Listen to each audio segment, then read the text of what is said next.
Si vous voulez vous différencier, faites les sacrifices que les autres ne sont pas prêts à faire. C'est ce que m'a dit mon mentor quand j'avais 20 ans et ça ne m'a jamais quitté. J'ai commencé sans qualification et sans argent, mais j'ai quand même réussi à devenir multimillionnaire et c'est en grande partie parce que j'ai évité les 7 éléments dont je vais vous parler aujourd'hui. Numéro 1, évitez de travailler uniquement pour l'argent. Imaginez avoir un travail ennuyeux mais bien rémunéré. Vous accumulez de l'argent au fur et à mesure que vos revenus augmentent, vos amis vous verront comme une personne géniale et vos parents seront probablement très fiers aussi.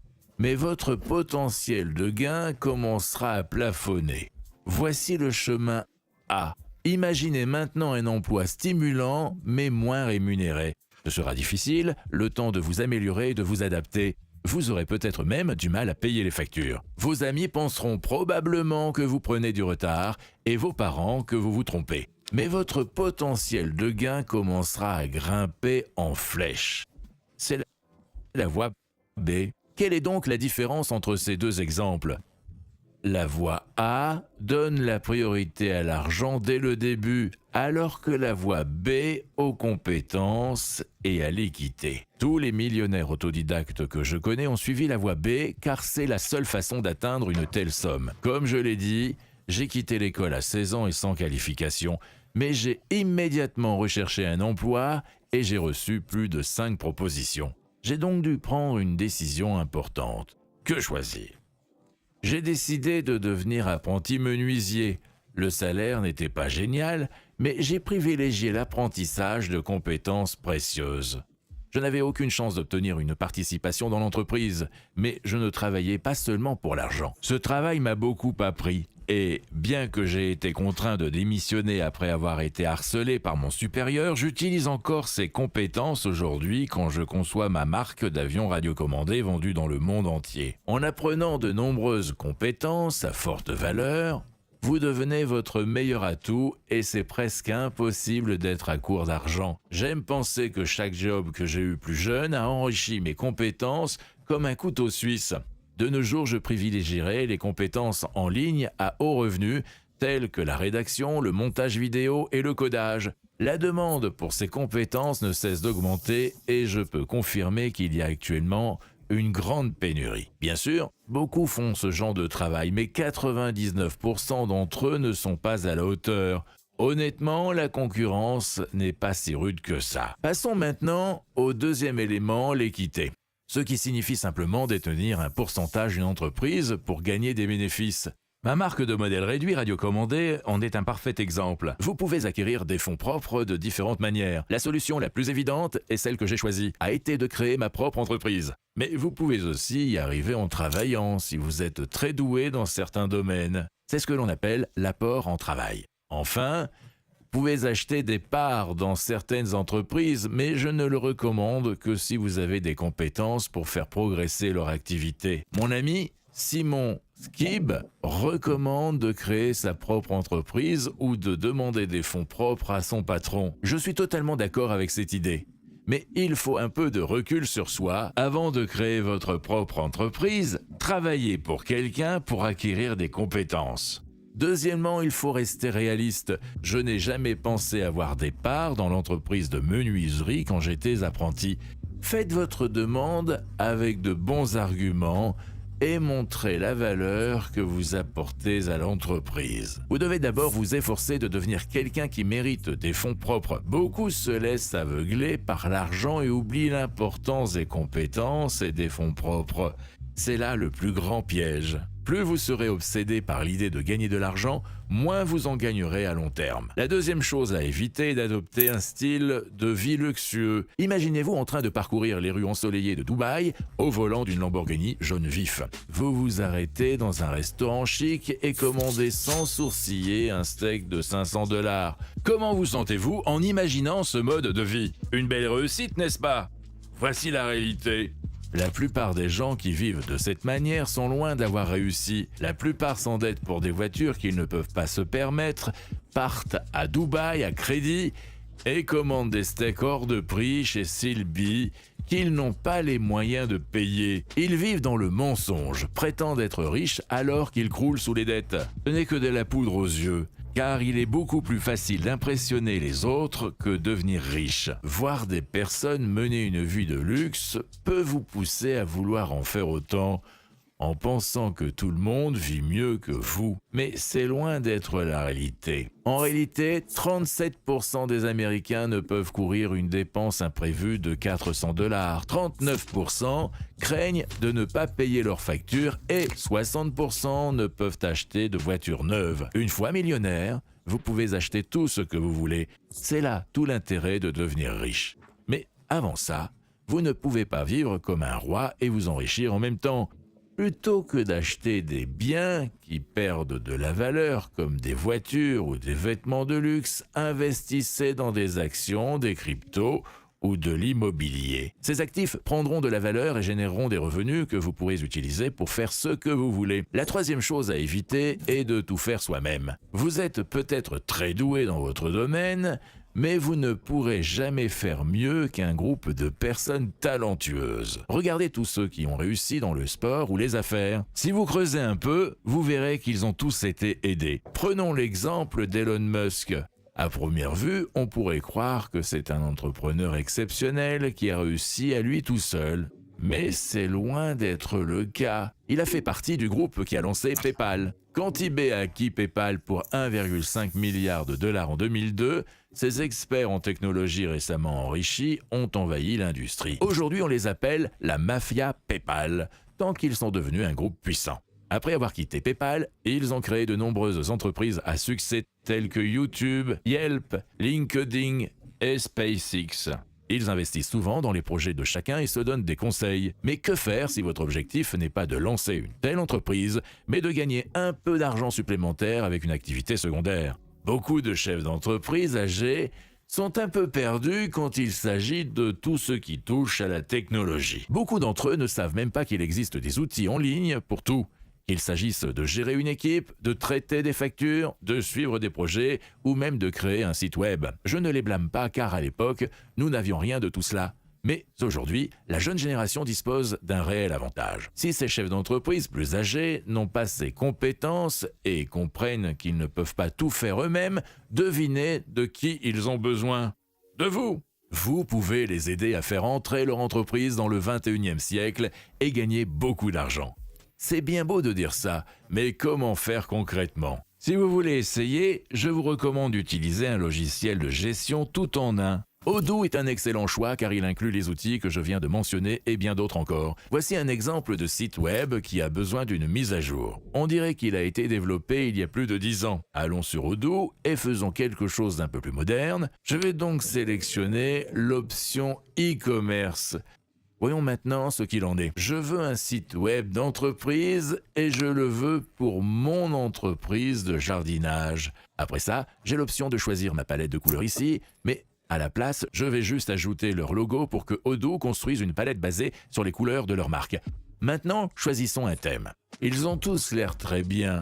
Alors choisissons celui-ci. Je peux utiliser la fonction glisser-déposer pour éditer facilement la page et personnaliser les images. Ils ont aussi un outil d'intelligence artificielle pour m'aider à rédiger. Avançons d'environ 30 minutes et j'aurai quelque chose d'assez cool à vous montrer.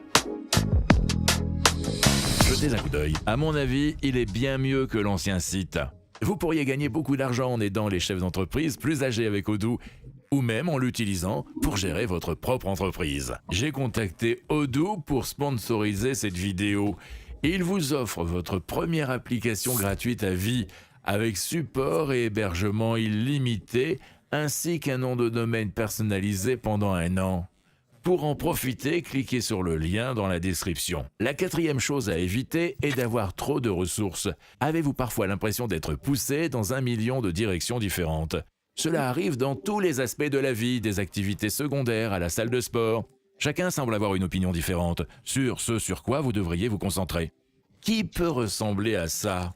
C'est vous. Et ce sont les gens qui vous disent ce qu'ils pensent que vous devriez faire.